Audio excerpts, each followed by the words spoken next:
Good morning, students. I am Dr.R.Suganya, Department of Computer Science with Cybersecurity. Okay, and today we are going to see about the protecting mobile networks with physical layer defenses. So, wireless networks are nowadays common, and many broadcast channels enabling eavesdropping and tracking is very necessary, and some physical layer methods and like key generations to reduce cryptography, it is also very important nowadays. So how we can protect the mobile networks with physical layer defenses, and that is very important.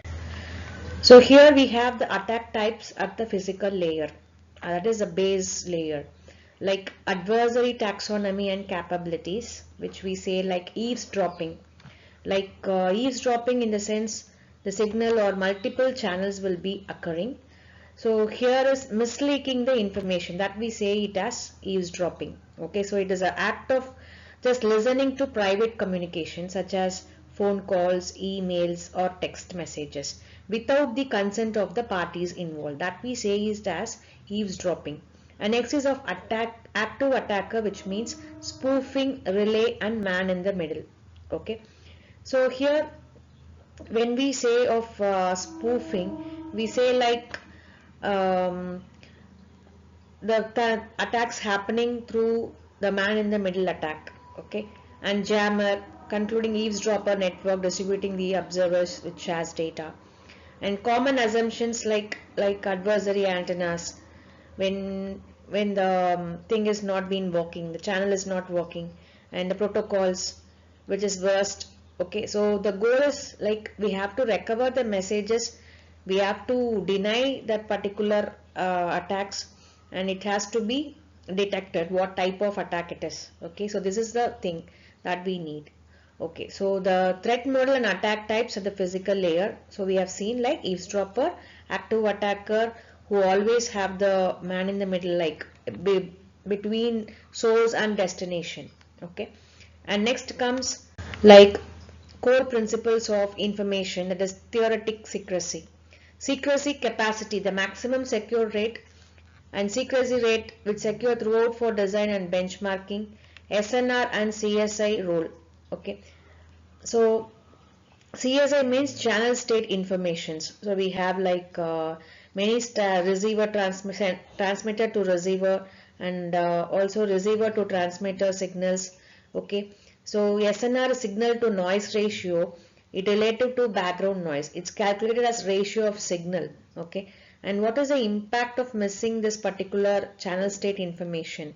That is lack of secrecy and design confidence, and resilience and reliability metrics, and the secrecy outage, strong versus weak secrecy, and key rate. Okay, these are all core principles.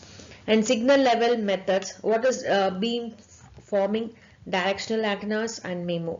Okay, so here we can see beam forming is like it is a technique that focuses on radio signals in a specific directions. Okay, and that we call it uses multiple antennas steer and shape the signal beam. Okay, and what is MIMO is multiple input and multiple output signals. So nowadays we always have the multiple input and multiple output signals. So the mechanism is always multiple input and multiple output signals.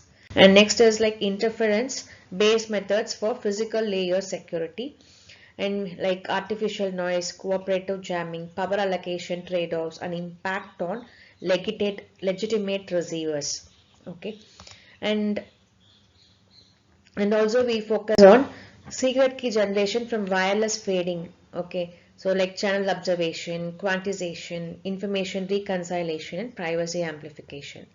So here we have like within the particular channels. Okay, like quantization means the bit sequences, levels of signal noise ratio, and error correcting codes. Okay, discussion to correct the mismatches, and also applying the hashing techniques to reconcile the bits to extract the uniform secret key. So all these four methods we use for wireless trading. Okay, and how we can evaluate the security, like simulation, measurement and benchmarks. Use fading models, Raleigh and Richan. measurement is like test beds, benchmark is like comparing the baseline with techniques, and run link level, replicating is CSI error, synchronizing reciprocal, and report percent secrecy rate, reduction in signal ratio, and metrics is like secrecy, capacity, outage, probability. Okay, so these are the evaluation of physical security model. And real world case, when we see, we have like 5G and ultra dense networks. Okay, so beamforming and artificial noise rise, and IoT device pairing. Okay, so channel based key extraction supports low power devices, and low entropy on static links limits practically. Okay, so you know what is like entropy. Okay, so entropy means like it is a measure of uncertain randomness of a system. Okay, it is like a measure, we can say, on various fields including like data compression. Okay, so how we minimize it. And next is vehicular networks, that is V2V. Okay, so we have to prevent the spoofing and eavesdropping in vehicular networks, and the key lessons, that is used with higher layer controls measurements which is needed to tune the power and allocation.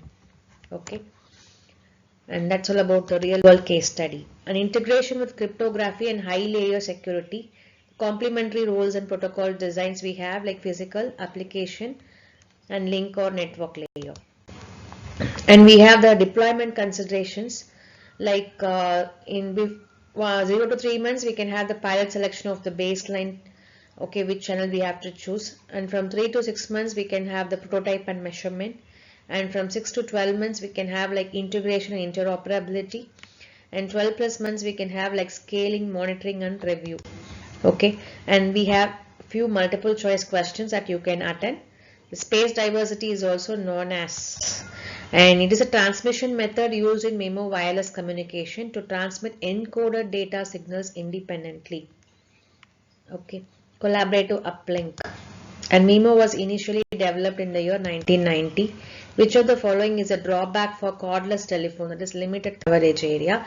Which of the following is a CDMA standard for second generation network IS-136? Thank you.